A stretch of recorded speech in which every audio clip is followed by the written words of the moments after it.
ಪೂಜ್ಯಾಯ ರಾಘವೇಂದ್ರಾಯ ಸತ್ಯಧರ್ಮರತಾಯ ಚ ಭಜತಾಂ ಕಲ್ಪವೃಕ್ಷಾಯ ನಮತಾಂ ಕಾಮಧೇನುವೆ. ಓಂ ಶ್ರೀ ಗುರು ರಾಘವೇಂದ್ರಾಯ ನಮಃ. ರಾಯರ ಅನುಗ್ರಹ ಯೂಟ್ಯೂಬ್ ಚಾನಲ್ಗೆ ಎಲ್ಲರಿಗೂ ಸ್ವಾಗತಿಸುತ್ತಾ, ಇನ್ನು ಯಾರ್ಯಾರೆಲ್ಲ ಚಾನಲ್ನ ಸಬ್ಸ್ಕ್ರೈಬ್ ಮಾಡ್ಕೊಂಡಿಲ್ವೋ ಪ್ಲೀಸ್ ಸಬ್ಸ್ಕ್ರೈಬ್ ಮಾಡ್ಕೊಳ್ಳಿ. ಹಾಗೆ ವಿಡಿಯೋಗೊಂದು ಲೈಕ್ ಮಾಡಿ ಇವತ್ತಿನ ವಿಡಿಯೋನ ಮುಂದುವರ್ಸೋಣ ಬನ್ನಿ. ನನಗೆ ತುಂಬ ಜನ ಕಮೆಂಟ್ ಮಾಡ್ತಾಯಿದ್ರಿ, ನಾವು ಎಷ್ಟೊಂದು ಪೂಜೆ ಮಾಡ್ತೀವಿ, ವ್ರತಗಳು ಮಾಡ್ತೀವಿ, ಆದರೂ ರಾಯರು ನಮ್ಗೆ ಒಲಿತಾನೇ ಇಲ್ಲ, ನಮ್ಮ ಕಡೆ ನೋಡ್ತಾನೇ ಇಲ್ಲ, ನಮ್ಮ ಪಾಲಿಗೆ ರಾಯರಿಲ್ಲ, ಈ ಥರ ಎಲ್ಲ ಕಮೆಂಟ್ ಮಾಡಿದ್ರಿ. ಹಾಗಾಗಿ ಈ ವಿಷಯನ ಹೇಳಬೇಕು ಅಂತ ಅನ್ನಿಸ್ತು. ರಾಯರು ಯಾರಿಗೆ ಒಲಿತಾರೆ, ಯಾವಾಗ ಒಲಿತಾರೆ ಅನ್ನೋ ವಿಷಯನ ನೀವು ತಿಳ್ಕೊಳ್ಳೇಬೇಕು. ನಾವು ರಾಯರನ್ನು ನಂಬೋದಕ್ಕಿಂತ ಮುಂಚೆ ನಾವೊಂದ್ಸಲ ರಾಯರ ಚರಿತ್ರೆನ ಕೇಳಲೇಬೇಕು. ರಾಯರ ಚರಿತ್ರೆ ಕೇಳಾದಮೇಲೆ ಅವರಿಗೆ ನಾವು ಹೇಗಿದ್ರೆ ಇಷ್ಟ ಆಗುತ್ತೆ ಅನ್ನೋದು ಖಂಡಿತವಾಗ್ಲೂ ನಮ್ಮ ಮನಸ್ಸಿಗೆ ಗೊತ್ತಾಗುತ್ತೆ. ನಾವು ಅದೇ ರೀತಿ ನಡ್ಕೊಂಡಾಗ ಮಾತ್ರ ರಾಯರು ನಮಗೆ ಬೇಗನೆ ಒಲಿತಾರೆ. ರಾಯರ ಭಕ್ತರು ನೀವೆಲ್ಲ ಯಾರ್ಯಾರಿದ್ದೀರೋ ಅವರೆಲ್ಲ ರಾಯರ ಚರಿತ್ರೆ ಕೇಳಿರ್ತೀರ.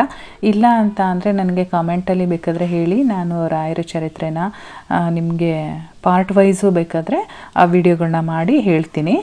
ರಾಯರ ಚರಿತ್ರೆಯಲ್ಲಿ ನಮಗೆ ಗೊತ್ತಾಗುತ್ತೆ ರಾಯರು ರಾಮಂಗೆ ಎಷ್ಟು ಒಂದು ಕಟ್ಟುನಿಟ್ಟಿನಿಂದ ಒಂದು ಸೇವೆನ ಮಾಡ್ತಾಯಿದ್ರು, ಅವರು ಎಷ್ಟು ಧರ್ಮವಾಗಿ ನಡ್ಕೋತಾ ಇದ್ರು, ಎಷ್ಟು ಸತ್ಯದಿಂದ ಇದ್ದರು ಅನ್ನೋದು ನಮಗೆ ಆ ಚರಿತ್ರೆಯಲ್ಲಿ ಗೊತ್ತಾಗುತ್ತೆ. ನಾವು ಕೂಡ ಅದೇ ರೀತಿ ಇರಬೇಕಾಗತ್ತೆ, ಅಷ್ಟೇ ಕಟ್ಟುನಿಟ್ಟಾಗಿ ಇರಬೇಕಾಗತ್ತೆ, ಅಷ್ಟೇ ಸತ್ಯವಾಗಿ ಇರಬೇಕಾಗತ್ತೆ, ಅಷ್ಟೇ ಧರ್ಮದಿಂದ ನಡ್ಕೊಳ್ಬೇಕಾಗತ್ತೆ. ಆ ರೀತಿ ಇದ್ದಾಗ ಮಾತ್ರ ರಾಯರು ನಮಗೆ ಬೇಗನೆ ಒಲಿಯೋ ಅಂಥದ್ದು. ನಾವು ಬೇವಿನ ಗಿಡ ನೆಟ್ಬಿಟ್ಟು ಮಾವಿನ ಹಣ್ಣು ಕೊಡು ಅಂತ ಅಂದರೆ ಕೊಟ್ಬಿಡುತ್ತಾ ಅದು? ಇಲ್ಲ ಅಲ್ವಾ, ಬೇವಿನ ಹಣ್ಣನ್ನೇ ಕೊಡೋದು ಅಲ್ವಾ ಅದು. ಹಾಗಾಗಿ ನಮ್ಮ ಮನಸ್ಸು ಹೇಗಿರುತ್ತೋ ಆ ಮನಸ್ಸಲ್ಲಿರ್ತಕ್ಕಂಥ ಕಲ್ಮಶಗಳನ್ನೆಲ್ಲ ಮೊದಲು ತೊಡೆದಾಕಬೇಕು.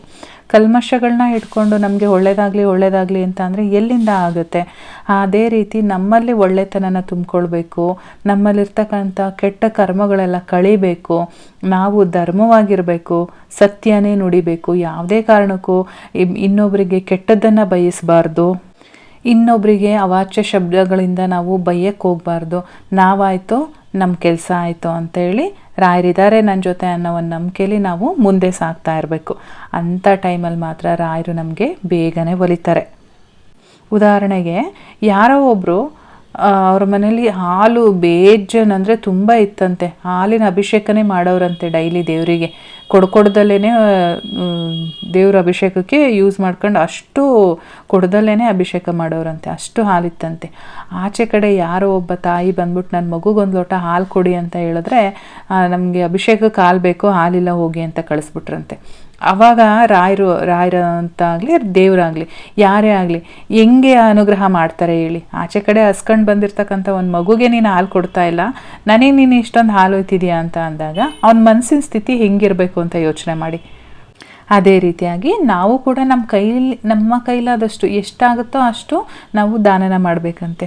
ನಾನು ಕೇಳಿರೋ ಪ್ರಕಾರ ನಾವೆಷ್ಟು ದುಡಿತಾ ಇರ್ತೀವಿ ಅದರಲ್ಲಿ ಪ್ರತಿ ತಿಂಗಳು 10% ಯಾವುದಾದ್ರೂ ಚಾರಿಟಿಗಾಗಿರ್ಬೋದು ಅಥವಾ ಯಾವುದಾದ್ರೂ ಬಡವ್ರಿಗಾಗಿರ್ಬೋದು ಏನಕ್ಕೋ ಒಂದು 10% ದಾನ ಮಾಡಬೇಕಂತೆ. ಅದ್ರ ಮೇಲೂ ಕೂಡ ಜಾಸ್ತಿ ಮಾಡಬಾರ್ದಂತೆ. ಈ ರೀತಿ ನಾವೊಂದು ತೈತಿಂಗ್ನ ನಾವು ಅಭ್ಯಾಸ ಮಾಡಿಕೊಂಡ್ರೆ ನಮ್ಮ ಕರ್ಮಗಳು ಬೇಗನೆ ಕಳೆಯುತ್ತೆ. ನಾವೇನು ಪ್ರತಿ ತಿಂಗಳು ತೈತಿಂಗ್ ಅಂದರೆ ದಾನ ಮಾಡ್ತೀವಲ್ವ, ಅದಕ್ಕೆ ತೈತಿಂಗ್ ಅಂತ ಕರಿತೀವಿ. ಅದನ್ನು ನೀವು ಎಷ್ಟೇ ಅರ್ನ್ ಮಾಡಲಿ 10% ಅಷ್ಟು ರಾಯರ ಮಠಕ್ಕೆ ಕೊಟ್ಬಿಡಿ, ಅನ್ನದಾನಕ್ಕೆ ಸೇರಿಸ್ಬಿಡಿ, ಏನಕ್ಕೋ ಒಂದಕ್ಕೆ ಕೊಟ್ಬಿಡಿ. ಆವಾಗ ನಿಮ್ಮಲ್ಲಿ ಒಂದು ಬೆಳವಣಿಗೆನ ನೀವೇ ನೋಡ್ತೀರಾ. ಈ ರೀತಿ ನಮ್ಮನ್ನು ನಾವು ಪರಿವರ್ತನೆ ಮಾಡಿಕೊಂಡಾಗ ಮಾತ್ರ ನಮ್ಮ ಏಳಿಗೆ ಸಾಧ್ಯ. ರಾಯರ ಚರಿತ್ರೆನ ಒಮ್ಮೆ ಕೇಳಿ ಆದಮೇಲೆ ಅವರು ಹೆಂಗೆ ನಡ್ಕೋತಾ ಇದ್ರು ಅನ್ನೋದನ್ನು ನಿಮಗೂ ಗೊತ್ತಾಗುತ್ತೆ. ಆ ಟೈಮಲ್ಲಿ ನಿಮ್ಮ ಮನಸ್ಸು ಕೂಡ ಬದಲಾವಣೆ ಆಗುತ್ತೆ. ದಯವಿಟ್ಟು ರಾಯರು ಹೆಂಗೆ ಅವರು ಜೀವನನ ಸಾಗಿಸ್ಕೊಬಂದರು, ಯಾವ ರೀತಿ ಸತ್ಯ ಮಾರ್ಗದಲ್ಲೇ ನಡೀತಾ ಇದ್ರು, ನಾವು ಕೂಡ ಅದೇ ಮಾರ್ಗದಲ್ಲಿ ನಡೆಯೋಣ. ಇತ್ತೀಚೆಗೆ ನಾವು ನೋಡ್ತಾ ಇದ್ದೀವಲ್ವ ಪ್ರಪಂಚದಲ್ಲಿ ಏನೇನೆಲ್ಲ ಆಗ್ತಾಯಿದೆ, ಅದೆಲ್ಲ ಕಡಿಮೆ ಆಗಬೇಕು ಅಂತ ಅಂದರೆ ಮೊದಲು ಎಲ್ಲರ ಮನಸ್ಸು ಕೂಡ ಚೇಂಜ್ ಆಗಬೇಕು. ಆ ರೀತಿ ಎಲ್ಲರೂ ಕೂಡ ಚೇಂಜ್ ಆಗಬೇಕು, ಎಲ್ಲರ ಮನಸ್ಸು ಚೇಂಜ್ ಆಗಬೇಕು, ಎಲ್ಲರೂ ಕೂಡ ರಾಯರನ್ನು ನಂಬಬೇಕು, ಅವರು ನಡೆದ ದಾರಿನಲ್ಲೇ ಎಲ್ಲರೂ ಕೂಡ ನಡೀಬೇಕು. ಆವಾಗ ರಾಯರು ಕೂಡ ನಮಗೆ ಬೇಗನೆ ಒಲಿತಾರೆ, ನಮಗೆ ಅನುಗ್ರಹ ಮಾಡ್ತಾರೆ, ನಾವು ಮುಂದೆ ಹೆಜ್ಜೆ ಇಡೋದಕ್ಕೆ ಸಹಕಾರ ನೀಡ್ತಾರೆ. ಸೊ ಇವಾಗ ಗೊತ್ತಾಯ್ತಲ್ವಾ, ನಾವು ಹೇಗಿದ್ದರೆ ರಾಯರು ನಮಗೆ ಬೇಗ ಒಲಿತಾರೆ, ಯಾವಾಗ ನಾವು ವ್ರತ ಮತ್ತು ಪೂಜೆಗಳನ್ನ ಮಾಡ್ತೀವಿ ಅದಕ್ಕೆಲ್ಲ ಒಂದು ಅರ್ಥ ಬರುತ್ತೆ ಅಂತ ಅಂದರೆ ನಮ್ಮ ಮನಸ್ಥಿತಿಗಳು ಕೂಡ ಚೇಂಜ್ ಆಗಬೇಕು. ಸೊ ಇದೆಲ್ಲ ನಿಮಗೆ ಅರ್ಥ ಆಗಿದೆ ಅಂತ ತಿಳ್ಕೊಳ್ತೀನಿ. ಇಲ್ಲಿಗೆ ಈ ವಿಡಿಯೋನ ಮುಗಿಸ್ತಾ ಇದ್ದೀನಿ. ನಾನು ಮತ್ತೆ ಸಿಗ್ತೀನಿ ಮುಂದಿನ ವಿಡಿಯೋಲಿ. ನಿಮಗೆ ಯಾವ ಥರ ವಿಡಿಯೋಸ್ ಬೇಕು ಅಂತೇಳಿ ನನಗೆ ಕಮೆಂಟ್ ಸೆಕ್ಷನಲ್ಲಿ ತಿಳಿಸಿ. ಹಾಗೆ ಗುರು ರಾಘವೇಂದ್ರಾಯ ನಮಃ ಅಂತೇಳಿ ಕೂಡ ಕಮೆಂಟಲ್ಲಿ ಬರೀರಿ. ಇನ್ನೂ ಚಾನಲ್ನ ಸಬ್ಸ್ಕ್ರೈಬ್ ಮಾಡ್ಕೊಂಡಿಲ್ಲ ಅಂತಂದರೆ ಪ್ಲೀಸ್ ಸಬ್ಸ್ಕ್ರೈಬ್ ಮಾಡಿಕೊಂಡು ವಿಡಿಯೋಗೆ ಲೈಕ್ ಮಾಡಿ. ನಾನು ಮತ್ತೆ ಸಿಗ್ತೀನಿ ಮುಂದಿನ ವಿಡಿಯೋದಲ್ಲಿ. ಧನ್ಯವಾದಗಳು.